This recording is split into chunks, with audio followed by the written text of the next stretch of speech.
Discover the best in local business news with a subscription to the IBJ and Inside Indiana Business. For a limited time, try us out for just $1 a week for 8 weeks. Claim this limited time offer now at ibj.com/trial offer. CICP was created to bring together CEOs of industry, philanthropy, and universities to help drive economic strategies, ultimately for the most aspirational but really important goal of advancing Indiana's economy. Central Indiana Corporate Partnership CEO Melina Kennedy on the heart of her organization's mission. On this edition of the Business and Beyond podcast presented by PNC, we get her take on the CICP's expanding reach, the importance of innovation, and opportunities and challenges facing the Indiana economy.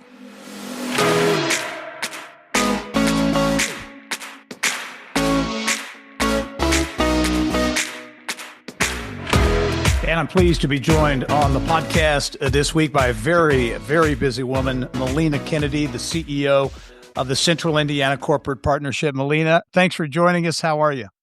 I'm doing really well. It's great to be on the show this morning. Thank you so much for taking Hey, let's hop right into it because you have so much going on. There's so much going on in Indiana, but in particular here in Central Indiana.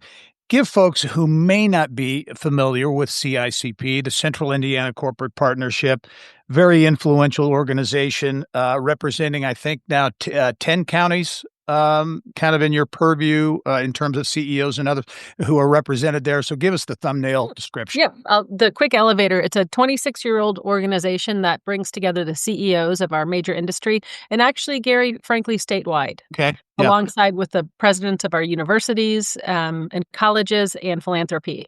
And the highest mission, aspirational mission is to drive economic prosperity, looking through the lens of advanced industries. So we have 5 initiatives that are part of CICP that you may have more familiarity with that really focus in on advanced industries, such as BioCrossroads for life sciences and AgriNovus for ag sciences, et cetera. So it's an organization that's very special and frankly recognized nationally. Yesterday, I was on a panel that Strata hosted in D.C. talking about talent and workforce and a lot of recognition of the way we operate, the fact that we have advanced industries within our organization and that we bring CEOs to the table is something other states really look to as well as a leadership model.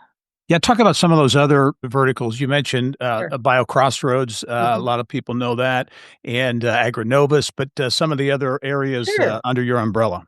Yeah, and so the real quick background in that is the CEO leadership that started CICP felt that leaning in on advanced industries is a very solid strategy to supercharge our economy. And so we, through CICP, launched 5 initiatives that are actually part of the CICP organization. BioCrossroads was the first, and it focuses on the life sciences, which is a huge opportunity for our state. Agbiosciences is also an enormous opportunity throughout our state. And so coming out of BioCrossroads, AgriNovus kind of got spun out to focus really more deeply and specifically on the ag biosciences. TechPoint was the only initiative that was actually acquired. It was already in existence. And when we wanted to really have an initiative that focuses on tech, it made sense to bring TechPoint in. And then Connexus drives the work in our advanced manufacturing sector, which, as you may know, Indiana is the most advanced manufacturing intensive state in the country. So it's critically important. And then last but not least, more of a horizontal focus for the last initiative is Ascend, which focuses on talent and workforce across all the industry sectors because it's just so critical for all of them to have strong talent and recruitment and retention of talent in Indiana. Yeah, and as you mentioned, when it comes to CICP, Central Indiana Corporate Partnership, been around for a number of years, but has really evolved here in the last few years, I think, right? And become more, I would say, more robust and more kind of forward-facing. That's exactly right. And we really do operate throughout the state. Our board covers regions even outside of Central Indiana, which is consistent with our charter, focuses on Central Indiana, but allows us to do work more broadly. And all of our initiatives are absolutely statewide. So we try to make an impact. And again, our overall mission is to drive economic prosperity for the state. Yeah, and you're leading CICP at I think, a really interesting time for Indiana, and in particular, for Indianapolis in central Indiana. Your office is at 16 Tech. That development had been talked about for many years through multiple mayoral administrations and now is reality and literally coming up out of the ground as we're talking this week. Ground was broken for a major new development, Indiana University's IU lab. Talk about that and how that fits into maybe a bigger picture. Absolutely. The IU lab is one of the most recent announcements here at 16 Tech. 16 Tech is a 50-acre ecosystem, a community corporation that houses innovation space, lab space, and office space for small startups. And then also is home to CICP. In the building that I'm in, for example, it's amazing. Downstairs, one floor, there's innovation happening with wet lab space through the Indiana Biosciences Research Institute that has 18 small businesses doing innovation now for huge breakthroughs in innovation in health and across the spectrum of animal, human health, and even ag in some cases. So it's really exciting. And just yesterday, IU announced the groundbreaking of their, I think, incredibly important IU lab that will really leverage the med school, which is the largest in the country, the science that's happening within IU throughout the entire ecosystem, but then also bringing in business participation. Cook is part of this announcement. Zimmer Biomet was there. It's really making sure that we are driving innovation for the state. And there's a lot going on here in this cluster, specifically at 16 Tech, which is really exciting. Yeah, and I think a big part of it, too, as you kind of alluded to there, is connectivity. So 16 Tech is connected to the IU Med Center and IU Indianapolis, Purdue Indianapolis. A bridge physically connects the two. So there's a lot of strategic planning, I guess you would say, to make sure all these assets are connected. That's right. And what's exciting, too, is that there is still land available.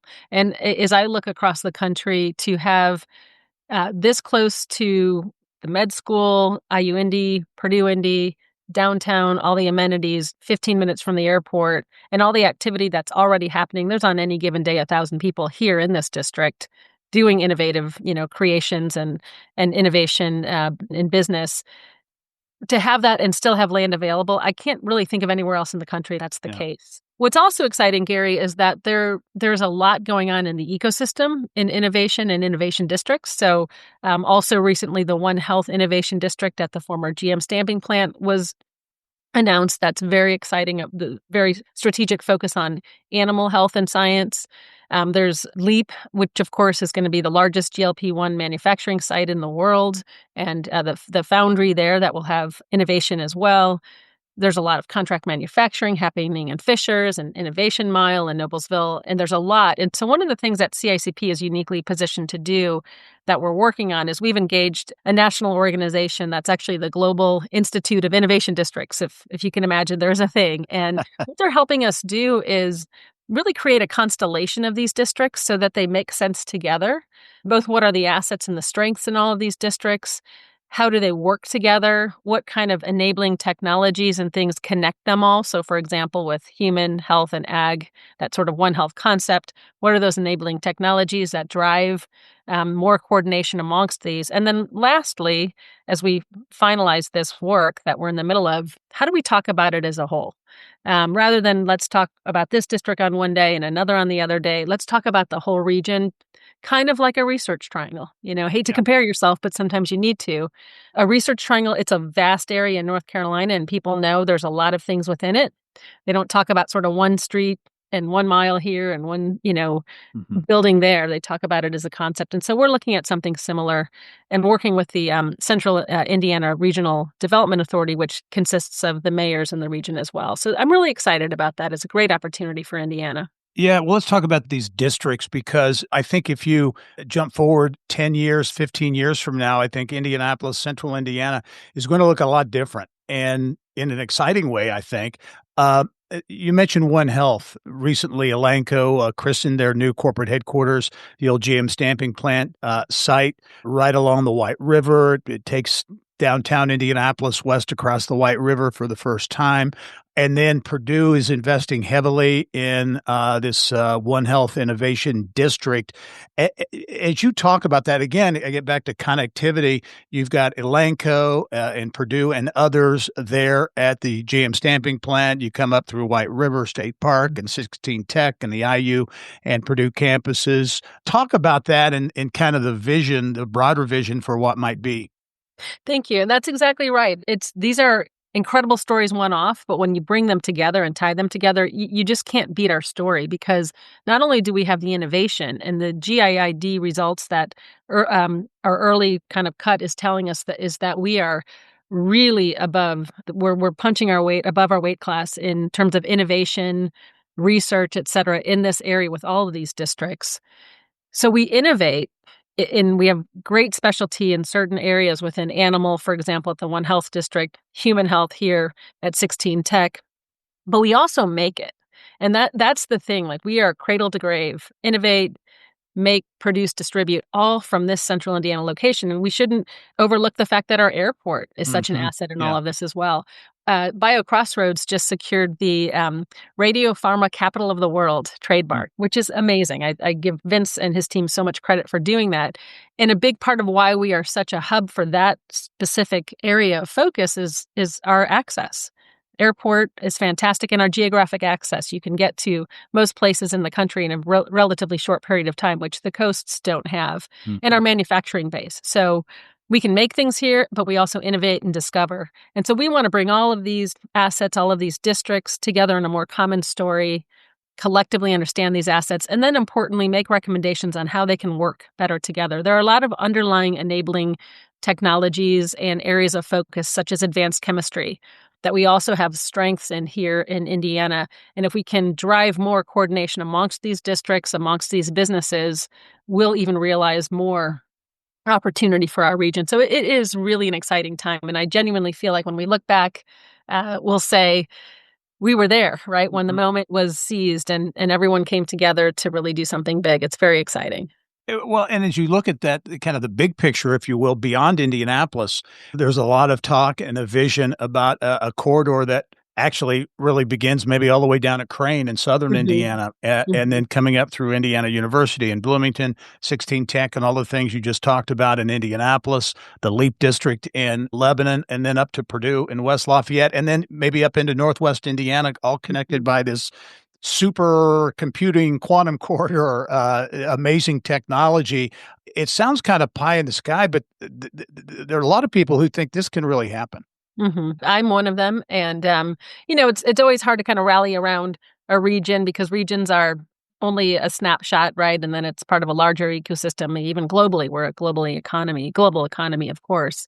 So we're looking through different lenses right now. The Innovation District Constellation concept is a little bit more central Indiana, but we recognize all the other assets throughout the state that tie into it as well. And again, we need to be really proud and bold and clear about what we have, and try to talk about these assets collectively and what the future could look like. And really, there's a lot of momentum toward that. When you talk about momentum, and certainly there's momentum in various places around the state, but back to the center of the state capital, Indianapolis, do you think this is a bit of a tipping point for downtown with so many projects? I mentioned Elanco, Circle Center, makeover, new hotels, convention center expansion, all the things going on downtown, again, changing the face of downtown. And that, I assume, plays into everything we're talking about as well. It does. And you'll hear people outside of downtown say the same as people downtown, that what happens in the heart of the state, central, core, is really important for the rest of the state. And conversely, what happens in the rest of the state is really important for the core downtown. Obviously, downtown has had some highs and lows. There's a lot of great things happening right now that we should be optimistic about, including the redevelopment of the mall, including the incredible attention we're getting for our wonderful sports teams. That's something we've leaned into for a long time, and it's brought real value and recognition to the city. And then all of these activities we're talking about with the growth at 16 Tech, the One Health District, et cetera. One of the things, for example, at 16 Tech that's really exciting is just earlier this year, 250 units, residential units, are available now. And so people are living here. It's fun to see. I can look out my window and see plants and things and light, activity and kind of 24/7 type of crowd starting to live here and really embrace the amenities. The amenities at the AMP, the food, the local restaurants that provide incredible food and options for catering, et cetera, is just amazing. And it's all happening right now, which is really exciting. Yeah, and when you talk about people living downtown, working or studying downtown, I'd be interested in your opinion. It's been said many times that every great American city has a great urban university. Mhm. Now you could point to IUPUI for a number of years. Now you can point to two places in terms of the new IU, Indianapolis, Purdue and Indianapolis, separate campuses, but really doing some amazing things. How important is this split at IUPUI into separate campuses to the overall picture? It's incredibly important. And really, I think if I could have picked one or two things we had to do to really supercharge our economy, I would say that would be one of them. And so I really appreciate the leadership at IU and Purdue stepping up to do this. Because it isn't easy and it's going to have incredible impact. And it's great to see both of them investing and ensuring that there is a world-class, now a R1 university with IU, downtown Indy. Now there's 3 in the state. I think that's just really critical. Yeah. As you look at Indianapolis and then more broadly Indiana, but let's just take Indianapolis from a competitive standpoint, how do you think the city stacks up, Indy stacks up with other places like Nashville, Austin, Columbus, Louisville, Charlotte, maybe some of those peer cities? What's your thoughts on competitiveness? Well, our data is actually pretty strong. There's a lot of areas within which Indianapolis is actually leading in the Midwest, and that's exciting. I also think we have our work cut out for us. Some of the challenges that we face where we're not leading, we still lose way too many students who graduate from our incredibly world-class universities, but they go on to other places. We need to figure out ways to get them excited about staying in Indiana and the jobs that are available. So we're doing a lot through CICP also to help paint a better picture of what are the opportunities. I'll give you a small example. When we, talk to young people in college or high school about life sciences, well, life sciences doesn't mean a whole lot, right? Right. And most young people would think, well, I think that means being a doctor. Well, that would be wonderful, and that is an option, but there's so many other cool jobs. In advanced manufacturing, same thing. So our See Yourself In campaign is about highlighting real people, Gen Zers, and real jobs throughout all of our industries here in Indiana and pushing that out on social media targeted to a Gen Z audience. And we have a lot of positive feedback about how people are seeing what are the cool jobs that are out there that they may not understand, and hopefully thinking about career paths to that end. We have to have an exciting place and amenities. So 16 Tech is a good example with the connectivity to IU Purdue in Indianapolis, where hopefully more students will take advantage of these amenities and be on 16 Tech campus and recognize this is a great place to live, work beyond just college. Yeah. Do you think the split at IUPUI into two campuses will address to a certain extent the so-called brain drain? Potentially keep more young people in Indianapolis in Indiana. I do. I really do. I think there will be, just even in terms of geographic proximity, some more access to various businesses that are looking for internships and other things. And then just the other things that might root you to a community, whether it's the engagement in sports and arts and other cultural activities. And again, the collisions of meeting people, having space like the AMP here at 16 Tech. I often just go down there from my office sometimes to work, and I'm amazed at how much I see people that I haven't connected with in a long time in business and neighborhoods. I see students, and that gets you more connected. It sounds kind of soft, but it's actually a real thing. That those connections and feeling like you're in a place that is exciting and you can see yourself beyond the 4 walls of your school classroom is really important. Much more ahead with Melina Kennedy, the CEO of the Central Indiana Corporate Partnership. When we return, we'll talk about some of the challenges facing Indianapolis and Indiana in achieving some of the goals we just talked about. We'll talk about that and much more when the Business and Beyond podcast returns. As a bank, PNC prides itself on being boring. But the truth is they couldn't be more excited to serve the dynamic Indianapolis community. For nearly 160 years, they've quietly toiled away to deliver brilliant results for their equally brilliant clients. They have dedicated PNC teams throughout the local area all ready to do the boring work to help you unlock your own brilliance. PNC Bank, brilliantly boring since 1865. PNC Bank, National Association member FDIC. We build Indiana. The Laborers International Union of North America are men and women building roads and bridges to get Hoosiers where they're going today and a new energy infrastructure that will keep Indiana competitive tomorrow. LIUNA's over 12,000 statewide members also grow local economies, earning good union wages, shopping where they live and work, and paying taxes. We build Indiana for good jobs and stronger communities. The Laborers International Union of North America. We are LIUNA. And welcome back to the Business and Beyond podcast presented by PNC. My guest this week is Melina Kennedy, the CEO of the Central Indiana Corporate Partnership, an organization based here in Indianapolis, but certainly with very much a statewide footprint and so much going on here in Indianapolis and throughout the state. And Melina, we talked a lot about that in the first part of the podcast and a lot of the development and kind of the vision for Indianapolis and Indiana. As you look at some of the challenges facing the state in achieving those goals, what are they? Or if you could identify that maybe the top two, or what keeps you up at night? Sure. Well, two things that we've identified at CICP that we think are really essential to drive economic prosperity, which again is our most aspirational goal, include we think more entrepreneurship is a really important part of a healthy economy. And we have some encouraging data, and we also have some concerning data about where we stand as a state in terms of lagging others. So we want to keep driving more entrepreneurial activity, even starting at the high school level. So organizations like the Started Up Foundation and others who are getting into the high schools early and exposing young people to entrepreneurship, I think is important. It's just part of a healthy economy, and we want to see that continue to be driven forward. So some of the other things we're doing, Gerry, to that end are facilitating grand challenges and bringing students and faculty together with industry along the lines of real world problems and trying to solve them and with new ideas and potentially even the idea of new businesses. So there's a lot in that space, and we think it's really important across all the industry sectors. The other thing that keeps me up at night is ensuring that Indiana, especially since we're such a heavy manufacturing state, continues to really drive adoption of new technology, both amongst the workforce, but also within industry, to continue to drive productivity. Because if we fall behind in productivity, it will hit us harder due to our industrial base than perhaps others. And we've had concerns through the last 10 years in terms of data of falling behind.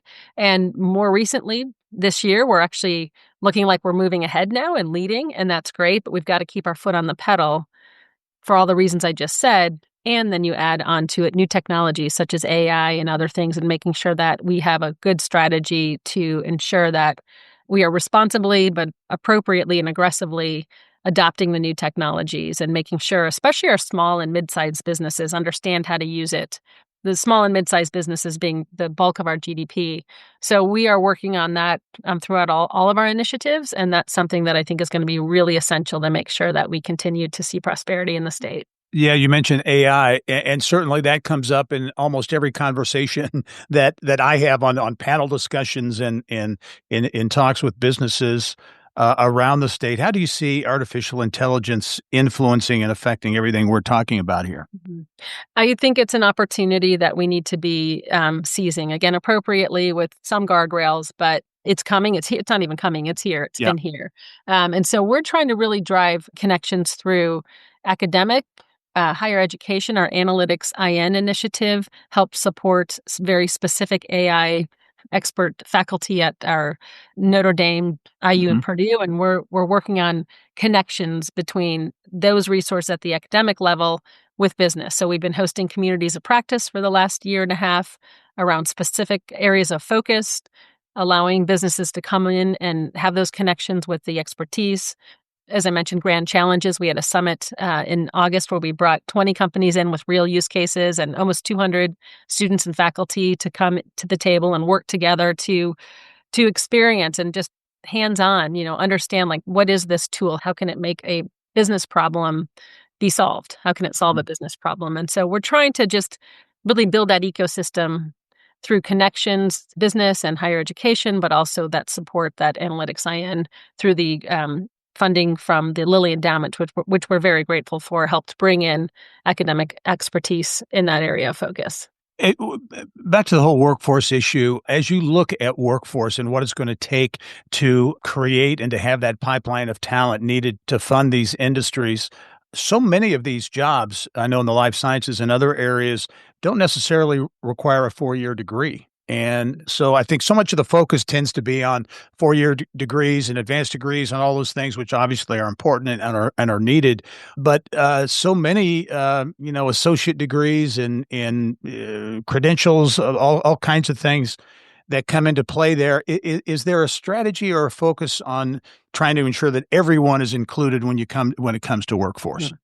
Absolutely. And that's another area where our numbers are concerning. And, we have, I think this year, 52% of our college or our high school grads go on to college. That's associates and or bachelor degree. And that's not okay. 48% not going on. And we know through data that having a 2 or 4 year degree is a really important indicator for future success for any person.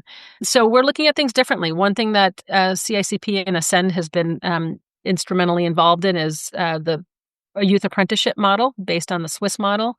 It's a number of partners that we are part of a collaboration to drive another path because there's not one perfect solution in any big problem, but just to have another path where young people are brought into work-based learning at an earlier age, working in real jobs in industry across professional lanes. So this is communications or finance, et cetera, getting experience, earning money, earning credit. So the State Secretary of Education has been instrumentally involved in redoing the high school diploma that recognizes this path. And then coming out of high school with experience, credits, and the ability to be permeable. And what that means is using those credits to go on to college in the traditional path, or to your point, perhaps in what hasn't been a traditional path, into a job, sustainable, and allows for a prosperous future ahead. Talk about apprenticeships. You mentioned that, and how you see the future of apprenticeships here in Indiana. I know there's a lot of focus on that. There have been some trips taken outside the United States to study what other countries are doing. Do apprenticeships have a real place in the future here in Indiana? I believe that they do. I believe it's going to be hard to go to scale, but the right organizations, it's a very collaborative, large group of different entities that have a role to play, are coming together to really lead the charge. Right now, the group has focused in on some specific industry sectors to have focus, and they're standing up talent associations that are identifying the key jobs with industry input, and then the skills and the competencies that are needed to be trained but also earn credit in these work-based learning opportunities, these apprenticeships. And so a lot of work is happening. Like anything I've ever been involved in, and the things over the years, Gerry, as you know, it's hard. And sometimes you see a million reasons why it's not going to work, but you got to keep going because the end goal is so important. And so there's a lot of challenges, but I'm very optimistic about it. Yeah. And again, it's one path. Yeah. It's not the only. Yeah. What makes you optimistic? Because it seems like, as you mentioned, it takes leadership. It takes a lot of different folks coming together, the academic community, private sector, public sector, everybody kind of rowing in the same direction. And it seems like there's a lot of that is happening. Is that an accurate description? It is. And that's much of the reason for my optimism, that you have the Secretary of Education, you have organizations like CICP and Ascend, you have industry leadership. The David Becker, a longtime, giant in banking here and tech in Indiana, is helping co-lead this. The Richard M. Fairbanks Foundation is helping provide initial funding. The Indiana Chamber, the Indy Chamber. I mean, there's a lot of organizations that have come together that are really trying to make this work. And when you see that many organizations come together, that provides a lot of optimism for me. And then secondly, I know they've had years to implement, but seeing the results in the Swiss system, where you will see 1 out of every few CEOs who started as an apprentice. I mean, it's really a path there, and so it's worked. elsewhere. So it provides some optimism. And the thing I would say is we have to do something different. We have to try some new things, in my view, because it's not acceptable to continue on the path of 52% of our young people going on to college of 2-year or 4-year degree. Yeah. Final question for you. As we do a podcast, if we're doing a podcast in 10 years, what does Indianapolis and maybe more broadly Indiana, in your opinion, with all these things going on now, what does Indiana look like? To me, Indiana looks like the clear place where ideas happen, innovations move forward into real solutions, focused a lot in life sciences, but beyond as well, because we have a lot of other industries here. And we actually make it for the world as well, right here, safely, securely, onshored here. To me, and I think we have all the ingredients to be that place. Yeah. Melina Kennedy, the CEO of the Central Indiana Corporate Partnership. Melina, that vision, I think, will come to fruition in large part but from your efforts and those of a lot of other folks as well. Really appreciate you taking the time and appreciate your leadership for many years here in Indiana and certainly with what you're doing now. So good luck, and I look forward to having you on the podcast again, hopefully with an update maybe in a few months. Thanks, Gerry. I appreciate you as well and appreciate the opportunity. All right. And thank you for joining us on this episode of the Business and Beyond podcast presented by PNC. We are a weekly conversation with achievers in business, sports, entertainment, and beyond. And you can download all of our episodes and get Indiana business news 24/7. All you have to do is go to InsideIndianaBusiness.com. I'm Gerry Dick. Thanks for joining us. We'll see you next time.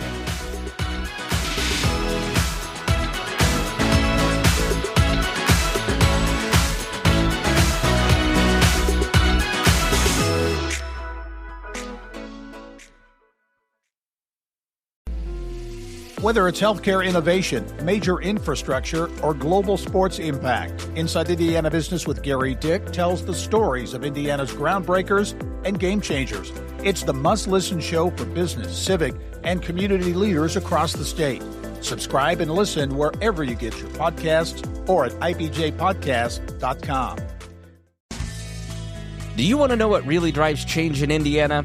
You won't find it in sound bites. You'll find it in stories. Stories from CEOs, lawyers, coaches, entrepreneurs, and community advocates. That's the IBJ Media Podcast Network. Insightful, local, impactful. Find all of our shows by searching IBJ Media in your podcast app or visit ibjpodcast.com.